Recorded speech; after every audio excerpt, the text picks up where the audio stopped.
안녕하십니까. 신인균의 국방TV 데일리 디펜스입니다. 지금 우리 국내 정치 문제 정말 익사이팅하게 전개되고 있는데요. 그러거나 말거나 우리 국방TV는 본연의 자세로 이 국방 안보 분야에 집중하도록 하겠습니다. 자, 우리 남한은 대북 지원 스탠바이 이렇게 부르짖고 있어요. 그런데 이 상황에 북한은 청와대를 때리는 벙커버스터 준비 완료. 서로 간에 남과 북이 지향하는 바가 너무나 이렇게 달라요. 자, 청와대를 때리는 벙커버스터 준비 완료되어 있다. 북한은 그동안 벙커버스터 탄이 없는 것으로 알려졌는데 그 정황이 나왔습니다. 큰일 났습니다. 자국민이 살해됐는데 그리고 비참하게 화형을 당했는데 오로지 북한만 바라보는 이상한 당정이죠. 자, 그동안 우리 정부의 당정의 고위층들이 했던 말 간단하게 한번 제가 정리를 해봤습니다. 대통령은 9월 23일 유엔 연설에서 이렇게 이야기했죠. 우리 주민이 이 공무원이 살해된 그 다음날 종전선언이야말로 한반도에서 비핵화와 함께 항구적 평화체제의 길을 여는 문이 될 것이다 라고 이야기를 했고, 청와대 국가안보실장은 10월 2일 날 미국 백악관 보좌관과 한반도 평화체제 구축을 위한 방안을 협의했다 라고 이야기를 하고요.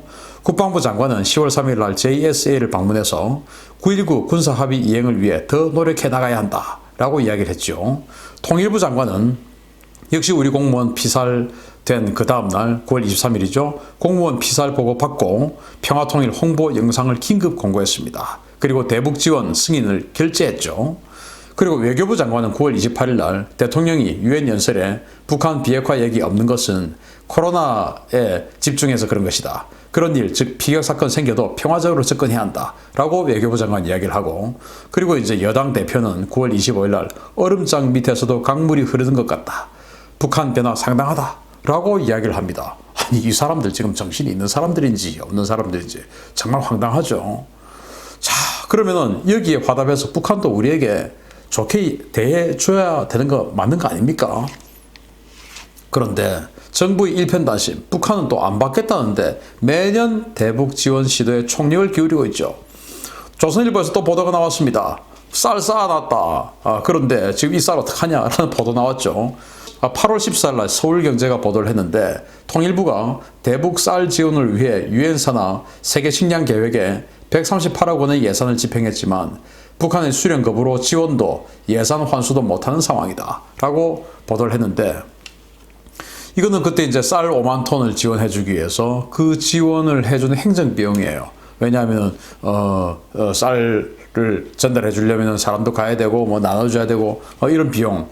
그런데 이걸 북한이 안 받겠다고 그랬으면 그럼 돌려주세요 라고 하면 되지. 그걸 북한 눈치 보고 지금 다시 환수받지 못하고 있는 겁니다. 북한 눈치 보고. 그렇다고 해서 북한이 받겠다고 해서 언젠가 주는 것도 아닌데 그 정도로 눈치를 보고 있어요. 그런데 조선일보가 이런 보도를 또 했습니다.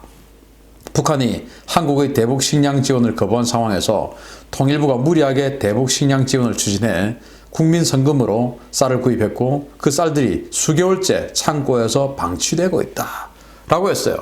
자, 지금 가을이 되었습니다. 이제 햇살이 나왔어요. 그러면은 올 봄에 했던 판매됐던 이 쌀들은 이제는 묵은 쌀이 돼가지고 상품 가치 이제 없어지는 시기가 왔습니다. 그 쌀 어떡합니까? 그런데 이거 국민 성금으로 사랑의 열매에다가 통일부에서 요청해가지고 직접 주니까 안 받으니까 그러면 이제 민간 차원에서 주도록 하자 해서 사랑의 열매다 부탁해가지고 그 사랑의 열매는 우리 국민 성금 아닙니까? 연말에 열심히 낸 그 돈들 그거 가지고 왜 북한을 준단 말입니까? 그렇게 해서 쌀 2,000톤을 사놓았는데 북한이 안 받겠다 이거예요. 마음속으로는 야 5만 톤 2,000톤이 뭐냐? 주려면 50만 톤 갖고 와. 이거 아닙니까 지금? 이런 상황이에요. 자, 그런데 우리 남은 이렇게 북에 구애 중이에요. 구애. 그런데 북은 함경도에 구축 중입니다. 뭘 구축하냐? 우리 청와대를 때리는 벙커버스터 훈련시설을 구축하고 있어요. 놀라운 일인데요. 여기 위성사진이 있습니다. 여기 위성사진은 바로 이 지도에서 보면 함경 북도 길쭉은 바로 핵실험하는 곳이죠. 그 옆에 나진 선봉 그 지역이 있습니다. 그 나진 선봉 바로 앞에 있는 알섬이라고 하는 조그만 섬인데 여기 보시면 여기 이제 이 초록색이 알섬의 산악 지역이에요. 그리고 옆에 여기 이제 아주 짙은 색깔 여기가 바다입니다. 그래서 알섬이라고 하는 곳에 조그만 가로 10m, 세로 10m짜리 콘크리트 구조물을 짓고 있는 이 위성 사진이 공개가 됐는데 여기에 대해서 10월 7일 날 국회 국방위원회 윤주경 의원실에서 이야기를 합니다. 이 윤주경 의원은 윤봉길 의사의 손녀죠. 북한이 지난 9월 함경북도 길쭉은 앞바다에 위치한 알섬에 길이 10m, 폭 10m 규모의 정사각형 구조물 공사를 거의 완료했으며 두꺼운 콘크리트 벽을 가진 건물이다. 그렇게 이야기를 하면서 이것은 그러면 벙커버스터 탄을 실험하는 훈련하는 그 구조물이다 라는 거예요. 북한은 그동안 벙커버스터 탄이 없다라고 알려져 있었고 저도 그렇게 알고 있었습니다.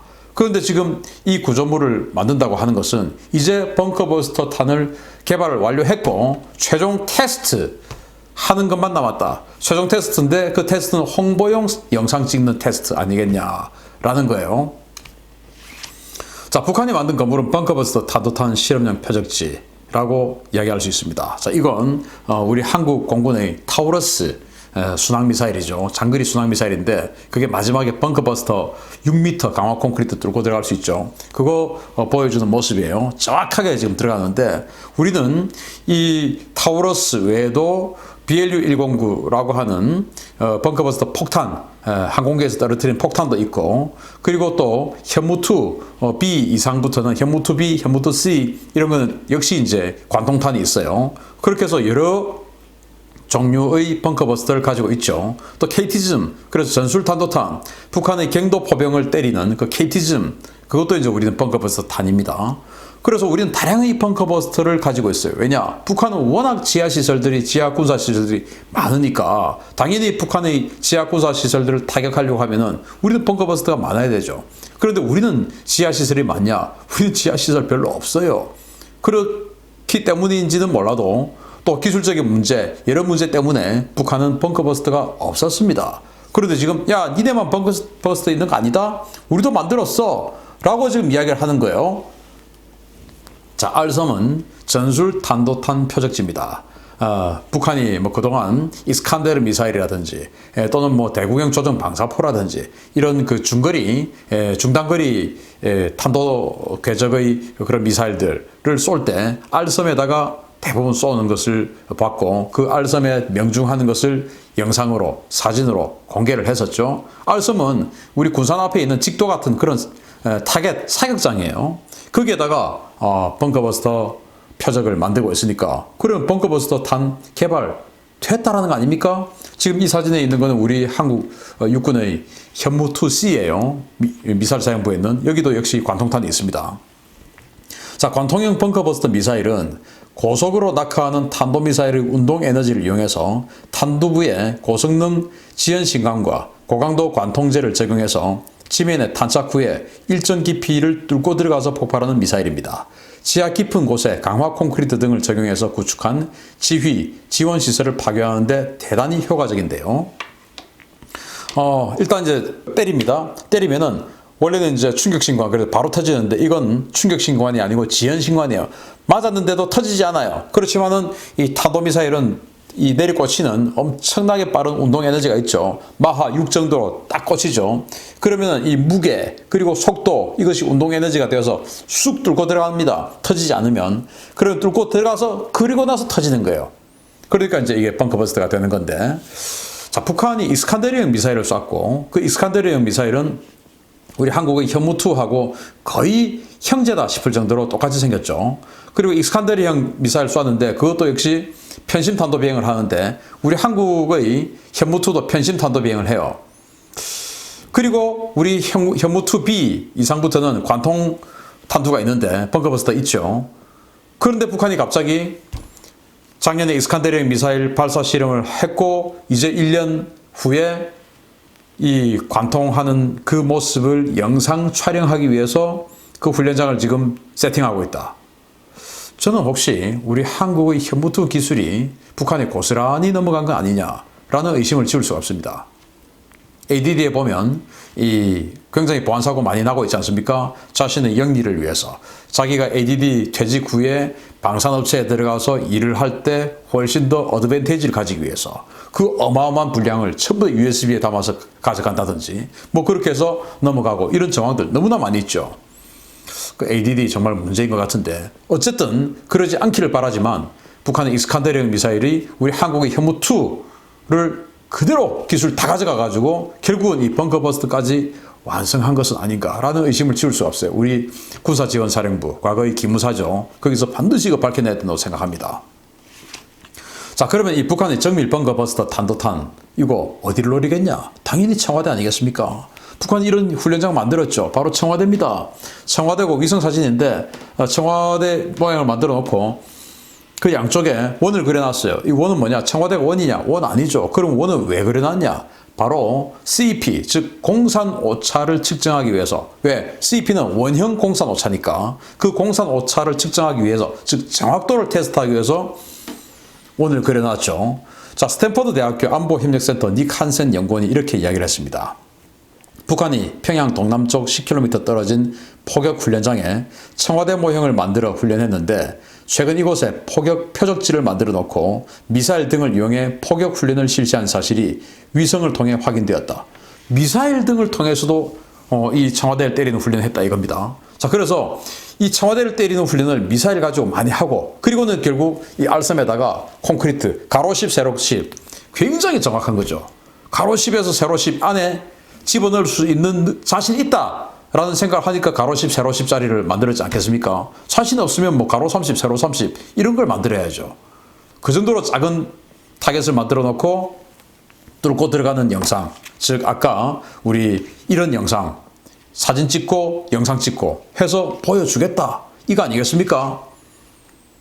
이제 다 만들어 놨다는 겁니다. 그리고 이 청와대를 때리는 훈련 많이 했고 그로서 정확도를 자신한다 라는 겁니다. 자, 그러니까 우리 청와대는 진작에 눈치를 채고 이렇게 청와대 뒷산인 북악산에 패트리어트 미사일 갖다 놨죠. 팩3. 여기 팩3를 갖다 놨다고 하는 것은 어딘가에 있는 팩3, 어느 공군기지에 있는 팩3를 가져왔다는 말이죠. 공군기지에 어떻게 되든지 말든지 청와대를 더 지켜야지. 물론 청와대 지켜야죠. 그렇지만 청와대 지키는 자산은 강남에도 있고 또 저기 남양주 쪽에도 있고 뭐 여러 군데 있어요. 그런데 굳이 또 여기 갖다 놨다. 왜냐? 위협이 지금 더 추가적인 위협을 봤다는 것이죠. 그래서 제가 얼마 전에 이 패트리어트 미사일 포대 북악산에 이거 있는 거 보도가 나왔고 그걸 제가 또 알려드린 적이 있지 않습니까?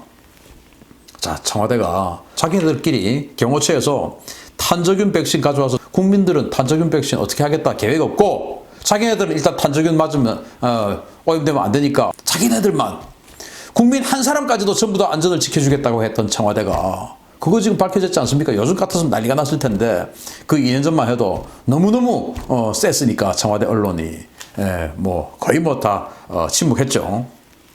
자, 이런 거 그래서 북한이 탄도미사일에 벙커버스터 기능을 장착한 거 이미 알고 청와대는 야, 청와대 뚫리면 안 되니까 갖다 놓자. 그렇지만 공군기지 이거 있는 팩3 있었던 공군기지 걔들이야 뭐 우리 청와대하고는 완전히 말단에 세털도 안 되는 애들이니까 죽든지 말든지 이렇게 하고 여기 갖다 놓은 거 아닙니까?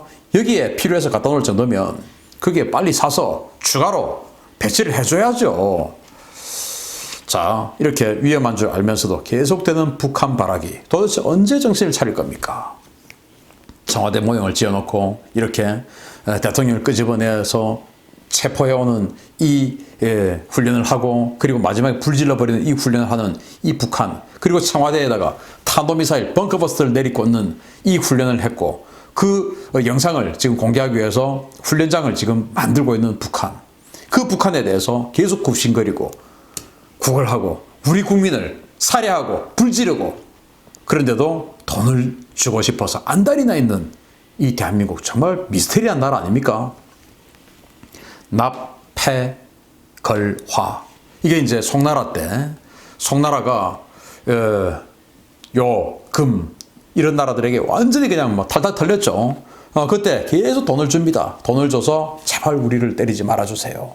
이렇게 하다가 결국 또 밀려가지고 남송이 됐죠. 그래서 이 북원에게도 계속 두들겨 맞습니다. 그때마다 또 돈을 줍니다. 그 모습을 보고 납폐걸화라고 합니다. 납폐, 돈을 주어서 평화를 구걸한다. 그래서 송나라가 결국 어떻게 됐습니까? 다 털리고 나라 망했죠. 우리도 그렇게 될 겁니까? 납폐걸화, 돈을 주고 평화를 구걸해서는 안 됩니다. 평화는 힘을 가지고 있을 때 평화를 얻을 수가 있습니다.